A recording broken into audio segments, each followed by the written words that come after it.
Hantu hutan belantara. Hutan belantara di pedalaman bukanlah tempat yang asing bagi orang-orang yang hidup di sekitarnya. Sejak kecil mereka sudah terbiasa keluar masuk jalur hutan untuk berburu, mencari kayu, atau sekadar mengambil hasil alam yang dibutuhkan untuk hidup. Hutan bukan sesuatu yang ditakuti, tetapi juga tidak pernah dianggap sepenuhnya aman. Bagi mereka, hutan adalah ruang hidup lain yang memiliki aturan sendiri. Pada siang hari, hutan tampak biasa saja. Cahaya matahari masih bisa menembus sela pepohonan. Suara burung, serangga, dan angin bercampur menjadi satu. Jalur-jalur yang sering dilalui terasa akrab. Para pemburu tahu di mana harus melangkah dan kapan mereka harus berhenti. Namun ketika sore turun dan cahaya mulai redup, suasana perlahan berubah. Udara menjadi lebih berat. Suara-suara alam terdengar lebih dekat, seolah bergerak mengikuti langkah manusia. Pada waktu seperti inilah para pemburu biasanya bersiap pulang, bukan karena takut gelap, melainkan karena mereka percaya hutan lebih peka saat malam. Orang-orang tua selalu mengingatkan satu hal, hutan bisa mendengar lebih baik daripada manusia. Cerita tentang suara-suara aneh di hutan mulai sering terdengar dari para pemburu yang pulang terlambat.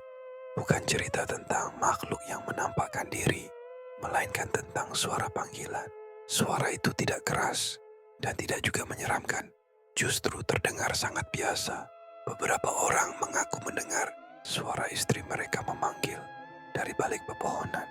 Ada juga yang mendengar suara ibu, ayah, atau saudara dekat. Nada suaranya tepat, cara menyebut nama pun persis seperti di rumah. Ada pemburu yang yakin keluarganya sedang menyusulnya ke hutan. Ada pula yang mengira seseorang sedang tersesat dan membutuhkan bantuan. Tanpa sadar mereka mengikuti suara itu, melangkah menjauh dari jalur yang biasa dilewati manusia. Awalnya, mereka masih bisa melihat tanda-tanda yang dikenali, pohon tertentu, batu besar atau aliran air kecil. Namun, semakin jauh mengikuti suara itu, hutan semakin terasa berubah.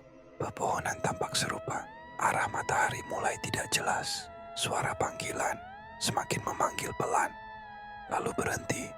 Begitu saja.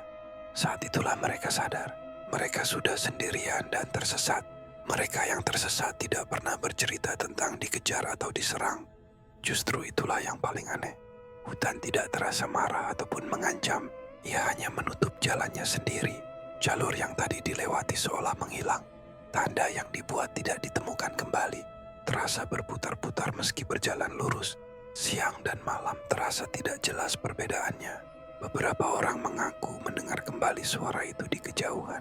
Ada yang melihat cahaya samar seperti api unggun. Namun setiap kali didekati, yang ada hanya semak atau pepohonan rapat. Tubuh mereka lelah tetapi tidak terluka. Tidak ada bekas serangan dan tidak ada jejak kekerasan. Seolah hutan hanya ingin mereka tetap berada di dalamnya. Sebagian pemburu ditemukan setelah 2 atau 3 hari. Mereka keluar dari hutan dalam keadaan linglung, seperti baru bangun dari tidur panjang. Ketika ditanya apa yang mereka alami, jawaban mereka hampir selalu sama. Ada yang memanggil, tapi itu bukan manusia. Cerita-cerita itu akhirnya sampai kepada orang-orang tua yang lebih lama hidup di sekitar hutan. Mereka tidak terkejut. Mereka hanya mengangguk pelan, seolah cerita itu sudah lama ada, hanya saja jarang diingat. Menurut kepercayaan lama, hutan belantara memiliki penunggunya sendiri. Bukan makhluk yang haus akan korban, bukan pula roh yang gentayangan tanpa tujuan. Ia adalah penjaga. Makhluk ini tidak menampakkan diri karena tidak perlu. Ia menjaga wilayahnya dengan cara yang paling halus melalui suara. Ia mampu meniru suara manusia dengan sempurna, termasuk emosi dan intonasinya. Ia tahu suara siapa yang paling mudah diikuti. Ia tahu suara apa yang paling sulit untuk diabaikan. Makhluk ini dipercaya hanya muncul ketika ada niat yang melampaui batas. Ketika manusia masuk ke hutan bukan untuk keperluan sehari-hari, tetapi untuk mengambil sebanyak-banyaknya. Ketika keserakahan lebih besar dari kebutuhan, maka saat itulah ia akan bertindak. Suara itu bukan ancaman, tapi ia adalah ujian. Sejak itu, para pemburu mulai mematuhi aturan yang tidak pernah ditulis. tetapi selalu diwariskan. Tidak menjawab panggilan di hutan siapapun suaranya. Tidak menyebut nama orang dengan keras. Tidak berburu atau mengambil hasil hutan berlebihan. Dan jika mendengar suara yang terlalu akrab, cukup berhenti, duduk, dan diam. Karena menurut kepercayaan lama, penunggu hutan hanya meniru suara orang yang paling dirindukan atau disayangi. Semakin kuat ikatannya, maka semakin nyata suaranya. Hutan tidak akan membuat manusia hilang selagi manusia itu tidak serakah dan semena-mena terhadapnya.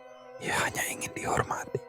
Dan sampai sekarang, setiap kali ada orang yang tersesat berhari-hari tanpa luka sedikit pun, orang-orang di sekitar hutan hanya berkata, kalau hutan itu sedang mengajarkan batas, bukan untuk menakut-nakuti, melainkan agar manusia tahu kapan harus berhenti dan pulang.